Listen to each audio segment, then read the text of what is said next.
चलिए आज मैं आप लोगों के साथ अल्लाह सुब्हान व तआला पर तवक्कुल की एक और स्टोरी शेयर करती हूँ, जिसे सुनने के बाद आपका ईमान भी ताज़ा होगा और आपको अपनी आज़माइशें इतनी बड़ी नहीं लगेंगी, जितनी बड़ी इस लड़की की है। अगर कोई और होता तो शायद गिव अप कर देता और अपनी लाइफ़ को ऐसे जीता जैसे दुनिया में और लड़कियाँ जी रही हैं, लेकिन इसने गिव अप नहीं किया और ये अपनी डिफ़िकल्टीज़ से आज भी लड़ रही है और इसे यकीन है कि अल्लाह सुब्हान व तआला बहुत जल्द इसकी आज़माइशें ख़त्म कर देगा और इसे बहुत अच्छा फ्यूचर देगा। अल्हम्दुलिल्लाह, अल्लाह करे कि हम सब बहनों को ऐसा ही तवक्कुल अल्लाह पे करने की तौफ़ीक अता फ़रमाए और देखें ये एक बहुत स्ट्रॉन्ग वुमन है, क्योंकि जिसने इतनी डिफ़िकल्टीज़ आने के बाद भी अल्लाह पर तवक्कुल नहीं छोड़ा, मुझे नहीं लगता कि वो कोई कमज़ोर औरत होगी, वो बहुत स्ट्रॉन्ग औरत होगी। उसकी स्टोरी शेयर करने से पहले मैं आप लोगों के साथ अपने प्यारे से बहन-भाइयों की कुछ दुआएँ शेयर करना चाहती हूँ। किसी के लिए दुआ करना या किसी को दुआ करने के लिए कहना ये शिर्क नहीं है, बल्कि ये बहुत अच्छी बात है कि आप अपने लिए दुआ करवाएँ या फिर किसी के लिए दुआ करें। हुज़ूर सल्लल्लाहु अलैहि वसल्लम भी अपने सहाबाओं को और जो उनके पास लोग आया करते थे, उनसे खुश होकर उनको दुआ दिया करते थे। एक हदीस में आता है, मुझे उनका नाम याद नहीं रहा, वो उस उन्हें लंबी ज़िंदगी की, तंदुरुस्ती की, सेहत की और ब्राइट फ्यूचर की दुआ देते हैं। तो दुआएँ करना या दुआ देना गलत बिल्कुल भी नहीं है। मैं हैरान हूँ जिसने मुझे ये कमेंट किया कि दुआ कहने के लिए आपको कह रहे हैं तो ये शिर्क नहीं है। ये शिर्क कैसे हुआ? अल्लाह के साथ किसी और को शरीक करना, अल्लाह के साथ किसी और की इबादत करना और किसी को अपना खुदा या खुदा की तरह मानना, उसे कहते हैं शिर्क। लेकिन ये शिर्क नहीं होता अगर आप किसी से भी दुआ करवाएँ। ज़रूरी नहीं है आप किसी आलिम से या मौलानाओं से ही दुआ करवाएँ। आप किसी नॉर्मल इंसान से भी कह सकते हैं। आपने बहुत बार सुना होगा, हम अपने दोस्तों से भी कहते हैं हमारे लिए दुआ करें। हम अपने आस-पड़ोस में रह रही आंटियों से भी कह देते हैं कि आंटी हमारे लिए दुआ करना, हमारा एग्ज़ाम है। तो यहाँ पर सब मुझे वैसे ही दुआओं के लिए कहते हैं कि आप ही हमारे लिए दुआ कर दें। और आप सब जानते हैं कि मेरा इस्लामिक कंटेंट है, ठीक है? इस वजह से भी वो लोग कह देते हैं और अगर मैं दुआ करती हूँ तो बहुत सारे लोग उस पर आमीन भी कह देते हैं। हाँ, किसी की भी एक आमीन से अल्लाह दुआ कबूल कर लेता है, इतनी आमीन की ज़रूरत नहीं होती, लेकिन किसकी होगी ये तो अल्लाह ही जानता है। और हमेशा हमें अच्छा और पॉज़िटिव सोचना चाहिए। हमारा इस्लाम इतना ज़्यादा मुश्किल नहीं है जितना आजकल हमने बना दिया है। हमें यही नहीं पता कि शिर्क किसे कहते हैं और लोग दुआ करवाने को भी शिर्क मान रहे हैं। ख़ैर चलें, इस बात को इग्नोर करते हैं और अपने प्यारे बहन-भाइयों के लिए दुआएँ करते हैं। समरा लिखती हैं कि इन्होंने कुछ कमेंट्स पढ़े हैं जिसमें वो लोग कह रहे थे कि तहज्जुद में मांगी गई दुआएं कबूल नहीं हुई और ऐसे कमेंट्स पढ़ के वो डीमोटिवेट हो जाती हैं। तो डीमोटिवेट मत हुआ करें, अल्लाह पर तवक्कुल रखें और कहें कि बस जो देगा अल्लाह देगा। लोगों का क्या काम होता है दूसरों को डीमोटिवेशन देना, डीमोटिवेट करना। तो आप लोगों ने मोटिवेट रहना है अल्लाह के लिए, अल्लाह की इबादत करनी है अल्लाह के लिए, ना कि अपनी किसी दुआ के लिए। फिर आप कभी भी डिमोटिवेट नहीं होंगे। आप अल्लाह पर छोड़ दें, इंशाल्लाह अल्लाह आपको वो भी देगा जो आपने सोचा भी नहीं होगा। फिर आप लोगों के कुछ पॉज़िटिव कमेंट्स मुझे और ज़्यादा मोटिवेट करते हैं कि मैं और ज़्यादा आप लोगों के लिए मोटिवेशन स्टोरीज़ लेकर आऊँ या मोटिवेशनल वीडियोज़ बनाऊँ। ये लिखते हैं कि सभी सब आप ही आपकी वीडियो बहुत अच्छी लगती हैं। एक और ने लिखा है, अस्सलाम वालेकुम, मुझे आपकी गुफ्तगू बहुत पसंद है, आपकी सभी स्टोरीज़ बहुत पसंद आती हैं। शाहीन और समरा लिखती हैं कि सिस्टर आप बहुत अच्छी हैं माशाल्लाह, आपकी बातें मेरे दिल को बहुत सुकून देती हैं। बस मैं अच्छी हूँ या नहीं मेरे रब को पता है, लेकिन बस मैं इतना चाहती हूँ कि आप सब नमाज़ों की तरफ आएँ, आप सब अल्लाह की तरफ आएँ। 5 वक़्त की नमाज़, तहज्जुद और सुबह और शाम के अज़कार और इस्तिग़फ़ार को अपनी ज़िंदगी में शामिल कर लें। इंशाअल्लाह हम सब की परेशानियाँ दूर हो जाएँगी। और जब आप पर कोई बहुत बड़ी मुसीबत आए या फिर कोई ऐसी परेशानी आ जाए जो हल ना हो रही हो, तो दुरूद पाक पढ़ा करें, तो आपकी सारी परेशानियाँ ख़त्म हो जाएँगी। और ये देखें, लिखते हैं कि please pray for me, I am in very much difficulties, please everyone pray for me to marry the person I love him from Bangladesh. ठीक है, कि जो भी परेशानियाँ अल्लाह उसे आसान करे और आपका निकाह जल्द से जल्द करवा दे। दूसरी लिखती हैं कि मेरे लिए दुआ करें प्लीज़, मैं बहुत परेशान हूँ, ये मेरा 4th टाइम प्रेगनेंसी है, मेरा 27 वीक है, प्रेगनेंसी चल रही है और मैं बेड रेस्ट पर हूँ।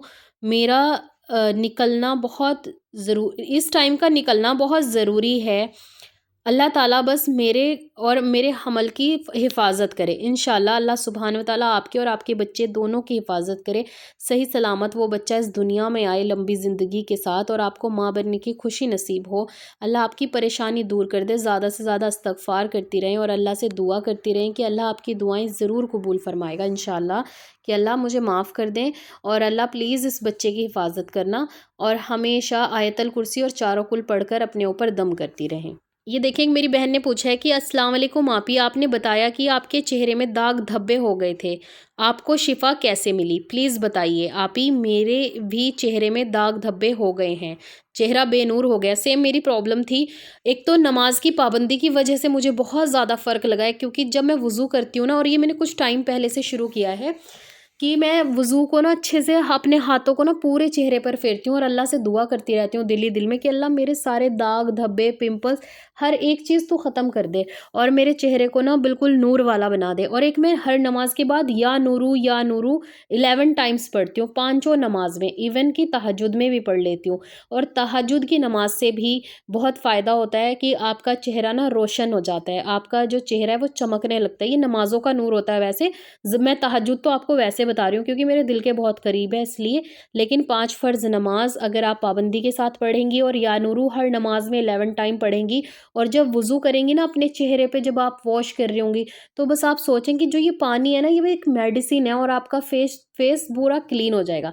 और इसके साथ में मैंने एक रेटिनॉल है आई थिंक उसका नाम, एक ट्यूब जो है वो इस्तेमाल की थी वीक में 2 टाइम्स, वो भी मैं आपके साथ शेयर करूँगी इंशाल्लाह। एक शॉर्ट बनाऊँगी मैं आपके कमेंट के ऊपर, अगर मेरी वजह से कुछ बहनों का अच्छा हो जाए तो मुझे बहुत खुशी होगी।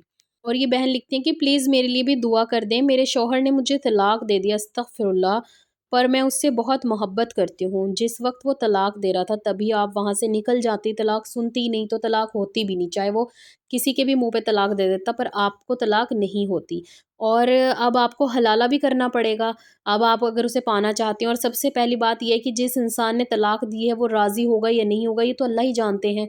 लेकिन इसमें अल्लाह की क्या मसलहत है ये भी अल्लाह ही जानता है। मैं उन बहनों को एक मैसेज देना चाहूँगी जिनके घर में आर्ग्यूमेंट्स होते हैं, लड़ाई झगड़े होते हैं, थोड़ा-सा बर्दाश्त कर लिया करें। लड़कों का कुछ नहीं जाता, वो तलाक देकर साइड में हो जाते हैं। हम इस्लाम की शहज़ादियाँ हैं, तो हम दूसरे कौम की तरह ये नहीं कह सकते तलाक दे दी तो क्या हुआ? हमारा भी सेल्फ है, हमारा भी ईगो है। हाँ, अगर आपके ऊपर ज़ुल्म हो रहा है, आपको मार रहे हैं, पीट रहे हैं, गाली दे रहे हैं, आपके ऊपर बहुत ज़्यादा ज़ुल्म है, फिर तो आप आवाज़ उठा सकती हैं। लेकिन अगर छोटी-छोटी लड़ाइयाँ हैं, आपके हस्बैंड कुछ आपको कह ही नहीं रहे, मार ही नहीं रहे, गालियाँ ही नहीं दे रहे, आपकी बहस किसी फाइनेंशियल इश्यू की वजह से हो रही है या औलाद की वजह से हो रही है या घर में किसी और मसले की वजह से हो रही है, तो कोशिश किया करें कि उन मसलों को जल्द से जल्द ख़त्म कर दें, वो बातें ना बढ़ाया करें। लेकिन अगर आपके ऊपर बहुत ज़्यादा ज़ुल्म किया जा रहा है, फिर आप लोग आवाज़ उठाएँ। इस्लाम में बिल्कुल भी नहीं है कि आप ज़ुल्म सहें, लेकिन कोशिश किया करें कि अपने रिश्ते को बचा लें। लड़की के लिए बहुत मुश्किल है एक शादी के बाद दूसरी शादी करना। अल्लाह ताला सारी बहनों को आबाद रखे, खुश रखे, आपके साथ मुझे भी आबाद रखे, आमीन सुम्मा आमीन। तो चलिए आज की जो स्टोरी है अल्लाह के तवक्कुल की, वो शुरू करते हैं। कहानी की शुरुआत कुछ यूँ होती है कि इनका मैसेज मुझे इंस्टाग्राम पर आता है और मैं वीडियो बना रही थी, तो मैंने इसे इग्नोर किया कि थोड़ी देर बाद मैं इनको रिप्लाई करती हूँ। उसके बाद मैं सोच रही थी कि आप लोगों के साथ क्या शेयर करूँ जिसकी वजह से आपको मोटिवेट कर सकूँ। फिर मैंने इनके कमेंट्स के ऊपर क्लिक किया और मैंने इन्होंने बहुत सारे इंग्लिश में मुझे नोट्स बना के भेजे हुए थे, काफ़ी लंबी स्टोरी थी। फिर मैंने वो ध्यान से पढ़ी और इन्होंने रिक्वेस्ट की कि आप लोगों के साथ मेरी इस स्टोरी को शेयर करें। हो सकता है कि बहुत सारी सिस्टर्स जो इस मुसीबत में हैं या मुझ जैसी किसी भी मुसीबत में हैं, तो वो गिव अप ना करें। अल्लाह पर तवक्कुल रखें और अल्लाह से उम्मीद रखें, क्योंकि हम मुसलमान हैं और मुसलमान मुसीबतों से नहीं डरते। बेशक, बहुत अच्छी बात कही। इनकी स्टोरी कुछ यूँ है कि इनका इंतकाल बचपन में हो जाता है। ये और इनकी सिस्टर अपनी मदर के साथ गुज़र बसर करते हैं। इनके पापा की पेंशन आती है जिससे इनके घर का फैमिली का खर्चा चलता है और इनकी मदर उस पेंशन से इन दोनों बेटियों को पढ़ाना शुरू करती है। फिर उसके बाद ये कहती है कि मैं एमएससी की स्टूडेंट हूँ और मेरी मदर ने मुझे प्रेशराइज़ किया कि अब तुम स्टडी कंटिन्यू नहीं कर सकती, मैं तुम्हें फाइनेंशियल सपोर्ट नहीं करूँगी और ना ही मैं तुम्हें 1 रुपया दूँगी, तुम खुद कमाओ। यानी कि जैसे कि होता है ना कि +2 या ग्रेजुएशन करवा दी और पेरेंट्स कहते हैं कि भई अब आप खुद कैपेबल बनो। उसके बाद ये कहती हैं कि फिर भी मैंने अपनी स्टडी को कंटिन्यू रखा और मेरी मदर मुझसे नाराज़ होती रही, डाँटती रही और उसके बाद ये कहती हैं कि फिर इन्होंने बच्चों को ट्यूशन्स पढ़ाना शुरू कर दिया और 5 साल तक इन्होंने अपना खर्चा खुद उठाया।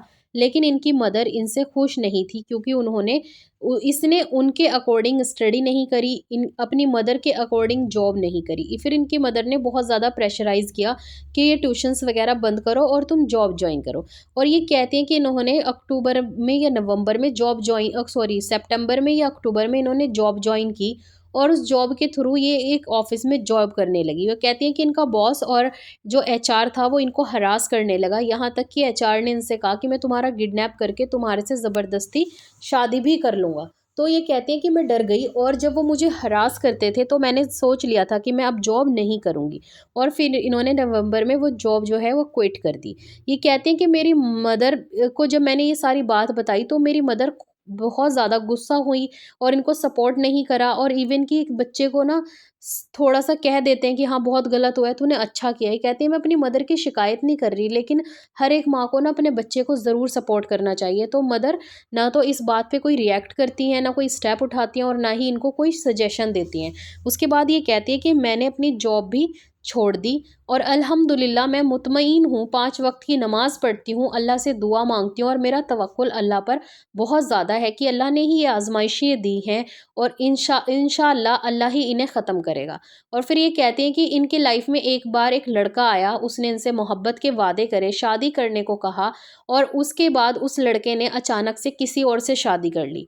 वो कहती हैं कि मुझे उसने बताया तक भी नहीं कि मैं शादी करने जा रहा हूँ, उसने डायरेक्ट किसी और से निकाह कर लिया और बाद में इनको पता चला। ये कहती हैं मैं बहुत ज़्यादा परेशान हुई, रोई, लेकिन अल्लाह का शुक्र अदा किया कि अल्लाह ने मुझे ऐसे इंसान से बचा लिया। उसने शुक्र है कि निकाह से पहले अपना रंग दिखाया। और ये बात बिल्कुल सच है कि हर चीज़ को ज़वाल है, लेकिन अल्लाह ताला दुनिया में ही हमें सबकी असलियत दिखा देता है। मोहब्बत की भी, माँ-बाप की भी, बहन-भाइयों की भी और बाकी रिश्तों की भी। सिर्फ़ एक माँ-बाप का रिश्ता है जो हमारे साथ लंबे समय तक चल सकता है। माँ-बाप हमें अनकंडीशनल लव करते हैं। अदरवाइज़ हर एक रिश्ते को कुछ ना कुछ आपसे चाहिए, चाहे बहन-भाई हों, चाहे शौहर हो, बीवी हो। सिर्फ़ एक माँ-बाप हैं जो अपने बच्चे को किसी मतलब के प्यार करते हैं, और जिनके माँ-बाप उनको सपोर्ट नहीं करते, उनका तो इस दुनिया में ऐसे लगता है जैसे कोई है ही नहीं माँ-बाप के होते सिवा भी, और ऐसे माँ-बाप वाक़ई हैं भी कई, बहुत हैं। मेरी खुद की एक बेस्ट फ्रेंड थी, उसके साथ भी सेम प्रॉब्लम थी कि उसके मदर और फादर उसको सपोर्ट नहीं करते थे। फादर तो फिर भी करते थे, मदर तो बिल्कुल भी नहीं करती थी। फिर ये कहती हैं कि उसने मुझे छोड़ दिया, लेकिन इस बात की मैंने शिकायत नहीं की, बल्कि अल्लाह से शुक्र अदा किया कि ऐसे इंसान से अल्लाह ने मुझे बचा लिया। ये कहती हैं ऐसा नहीं है कि मैं गुनाह नहीं करे मैंने कभी, या मैं गुनहगार नहीं हूँ, मैं हमेशा से ऐसी थी। ये कहती है जब से मैं अल्लाह की तरफ आई और अल्लाह को जाना, नमाज़ें पढ़नी शुरू करी, तब जब से मेरा दिल बदल गया और मैंने गुनाह भी छोड़ दिए और शिकायतें भी छोड़ दी और अल्लाह पर ऐसा तवक्कुल रखा कि जो भी करेगा अल्लाह बेहतर करेगा। और फिर ये लिखती हैं कि बचपन में भी इनके साथ हरासमेंट हुई है, इवन मैन के साथ नहीं, वुमेन के साथ, 5 साल की बच्ची के साथ। जैसे कई वुमेन्स होती हैं ऐसी गंदी औरतें जो अपनी हवस को पूरा करना चाहती हैं। ये कहते हैं कि मेरे साथ 5 साल की उम्र में भी कुछ ऐसा हुआ था, मुझे प्रॉपर याद नहीं है, लेकिन मैंने हमेशा दूसरों के हाथों में हरास हुई हूँ और मैंने जब भी अपनी मदर को ये बात बताई है, मेरी मदर ने हमेशा इग्नोर किया है। एक बाप के बिना ज़िंदगी जीना बहुत मुश्किल है। जब आपके सर पे एक सरबराह नहीं होता, तो फिर लोग उसका गलत फ़ायदा उठाते हैं, चाहे वो औरतें हों और चाहे वो मर्द हों। ये कहते हैं कई बार मेरे साथ ये हरासमेंट वाला सीन हुआ और मैंने अपनी मदर को समझाया, बताया, तो ना उनका कोई एक्शन होता है और ना कोई उनका रिएक्शन होता है, ना वो मुझे फाइनेंशियली सपोर्ट करती हैं। लेकिन मेरा यकीन अल्लाह पर, तवक्कुल अल्लाह पर इतना है कि मुझे पता है कि अल्लाह ताला जो करेगा मेरे नसीब में बेहतर होगा और अल्लाह की मर्ज़ी है, और ये आज़माइशें भी अल्लाह की तरफ से है। तो ये अल्लाह से मदद तलब करती हैं, अल्लाह से माँगती हैं और कहती हैं कि इंशाअल्लाह मुझे पूरा यकीन है कि अल्लाह सुब्हान व तआला मेरी मुश्किलें ख़त्म कर देगा। अब ये कहते हैं कि मैं जॉब तो मैं करूँगी नहीं, क्योंकि मुझे बहुत डर लगता है और मैं पर्दा करती हूँ अब। तो मैं उन लोगों के बीच में अपने आप को सेफ़ नहीं महसूस करती। हाँ, मैं बच्चों को ट्यूशन पढ़ाकर अपना गुज़र-बसर करना चाहती हूँ। एक बात तो ये कि देखें, इनकी स्टोरी से हमें क्या सीखने को मिलता है कि ज़िंदगी में कितनी डिफ़िकल्टीज़ आई, बाप का साया उठ गया, थोड़े दिन के बाद माँ साथ चली, माँ जो भी लाइफ में बुरी चीज़ें होती रही, माँ ने सपोर्ट नहीं किया, माँ ने इग्नोर किया, चाहे किसी मर्द ने हरास करना चाहा, चाहे किसी औरत ने करना चाहा, और ये वाक़ई होता है। ये फैमिली के कुछ लोग सच में करते हैं बच्चों के साथ, इसीलिए कहते हैं चाहे आपके बच्चे बेटे हों या बेटियाँ, छोटे बच्चों बच्चों को अपने ना तो आपको अपने बहन-भाइयों के घर, उनके फैमिलीज़ के बीच में छोड़ना चाहिए कि आप 10-15 दिन विदाउट अपनी मदर और फादर रह के आ जाएँ। ख़ासकर जब आपकी बच्चियाँ थोड़ी बड़ी होने लगें या आपके छोटे बच्चे भी हों, जब भी उनको कभी भी रहने के लिए कहीं अपने से अलग मत भेजें। ये पहले हुआ करता था, जब सोशल मीडिया का दौर नहीं था तो क्राइम भी बहुत कम था। लेकिन अब हर चीज़ सबको पता है, अपने बच्चों का ख़ास ध्यान रखें, अपने बच्चों को अपनी नज़रों से ओझल ना करने दें और ज़्यादातर कोशिश करें कि अपने बच्चों को अपनी आँखों के सामने रखें। वो स्कूल कॉलेज से फ्री हो जाएँ तो जहाँ भी ये लेकर जाना है आप खुद लेकर जाएँ। और अगर आपके बच्चे बहुत ज़्यादा समझदार हैं तो आप उन्हें भेज सकते हैं, भाई-बहन चले जाएँ या बहनें-बहनें चले जाएँ।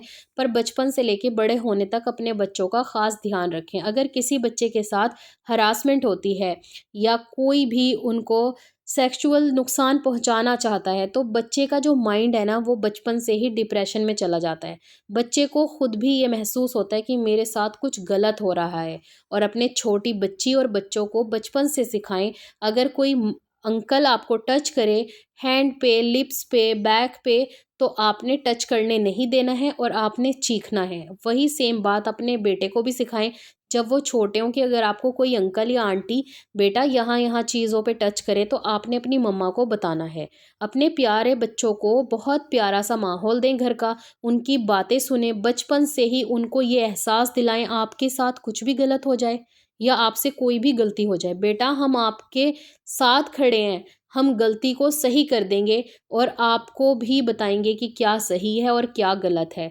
बेटा कभी भी अपने माँ-बाप से कोई बात मत छुपाना। और जब आपके बच्चे 12 से 13 साल की उम्र में पहुँचे, वो सब कुछ समझने लगें, तब आप उन्हें इस हरासमेंट के बारे में समझाएँ और बताएँ कि ऐसा होता है और आपने हमें बताना है। हप हर एक मदर से रिक्वेस्ट है कि अपनी बेटियों और बेटों को समझें। इवन कि अगर वो कहें ना कि मम्मा मुझे कोई कॉलेज में पसंद आ गया है, स्कूल में पसंद आ गया है, आपने उस चीज़ को मार के थप्पड़ 2 लगा के नहीं समझाना, आपने बहुत प्यार से उसे समझाना है। वो आपकी बात ज़रूर समझेगी। और सबसे पहली बात ये है कि अपने घर का माहौल ही आप बचपन से ऐसा बनाकर चलें कि बच्चे जैसे-जैसे समझने लगे ना उन्हें हराम हलाल का फ़र्क बताएँ। उन्हें गलत रिलेशनशिप में रहने का फ़र्क बताएँ, हराम रिलेशनशिप्स रखने का उनको बताएँ कि क्या गुनाह है और क्या हमारे लिए सही है, क्या हमारे लिए गलत है। मैं कहती हूँ बच्चों का जो बचपन होता है ना, वो माँ के हाथ में होता है। जब वो बड़े हो जाते हैं, अगर उनको आप बचपन से सब कुछ सिखाएँगी ना, तो इंशाल्लाह वो बड़े होकर भी बहुत ज़्यादा पॉज़िटिव भी रहेंगे और वो बहुत खुश मिजाज बनेंगे और जो भी उनकी ज़िंदगी में परेशानियाँ आएँगी, सबसे पहले वो अपनी माँ या बाप से शेयर करेंगे आकर। अल्हम्दुलिल्लाह से ये मेरी फ़ैमिली का हमेशा से रूल रहा है। हमारे पेरेंट्स शाम को हमारे से बैठकर गुफ्तगू किया करते थे चाय नाश्ते के साथ और पूछा करते थे आज स्कूल में क्या हुआ, कॉलेज में क्या हुआ, अच्छा तुम्हारे वो भी दोस्त है ना, तुम्हारी वो भी फ्रेंड है ना। मेरी अम्मी हमेशा बहाने से सारी फ्रेंड्स का अपडेट ले लिया करती थी। और अगर जब हम थोड़े से बड़े हुए, जॉब करने लगे, जैसे हम मार्केट वगैरह जाते, तो मेरी अम्मी को हमेशा पता होता था हम कौन सी मार्केट गए हैं, कितने बजे वापस आएँगे। ये सब कुछ हम सारे बहन-भाई खुद बताते थे, क्योंकि हमें पता था कि अगर हमारे से कोई गलती हो गई या कोई गलत काम हो गया तो इंशाल्लाह हमारे माँ-बाप हमारा सपोर्ट करेंगे। सपोर्ट इस चीज़ में नहीं करना कि आपका बच्चा सर फाड़ के आ जाए और फिर आप कहें कि हाँ, मैं तेरे साथ हूँ। लेकिन बच्चे को इतना ज़्यादा मोटिवेट करें कि बेटा अगर कुछ हो जाए तो आप हमें बता दें, ताकि हम किसी से अगर माज़रत करनी है माज़रत कर लें, अगर आपकी गलती है तो आपसे सॉरी कहलवा दें।